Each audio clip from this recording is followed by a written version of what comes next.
Dans cette manifestation anti-Trump aux États-Unis, un manifestant crie des slogans quand il est projeté dans l'escalier par un partisan de Trump. Montée de la violence et de la haine dans tout le pays. Heureusement, le manifestant n'a que quelques bleus, mais les pro-Trump se déchaînent. Écrit sur ce mur, rendre l'Amérique blanche à nouveau. Ici, des croix gammées sur les portes des étudiants juifs de cette résidence universitaire. Là encore, la nation Trump réservée aux Blancs et d'autres slogans suprémacistes. Partout dans le pays. Le compte Twitter de cette actrice qui supportait Hillary Clinton a été piraté et on a posté cette photo. Les murs d'Auschwitz avec Trump et ce message. Un train va tous venir vous chercher. Et le plus désespérant peut-être, ces enfants qui crient comme Donald Trump « Construisons le mur » à la cantine en désignant leurs camarades latino-américains. La conséquence d'une campagne où Trump a fait du politiquement incorrect en faisant sauter tous les tabous.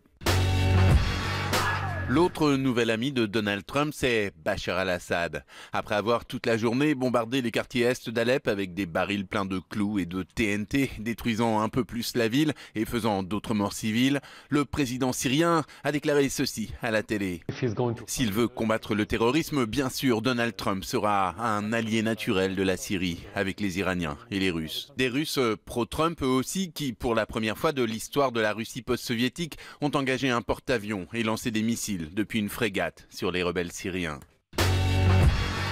Afghanistan, Zimbabwe ou île du Pacifique, cette jeune américaine a décidé de visiter tous les pays du monde, 196 pays en moins de 2 ans, et d'établir un record. Elle a commencé par la Nouvelle-Zélande, puis les Fidji, l'Australie, tous les pays d'Asie, la Russie, et elle a déjà visité 181 pays. Il en reste donc 15, dont la Syrie. Ce qu'elle préfère, c'est la gentillesse des gens. On sous-estime cette gentillesse, dit-elle naïvement. Mon but, dit-elle encore, c'est d'éduquer les gens, de les initier au tourisme durable. En attendant, elle ne reste que 3 jours dans chaque pays, où elle rencontre sans doute des gens gentils près de l'aéroport. Bref, un tourisme pas durable du tout.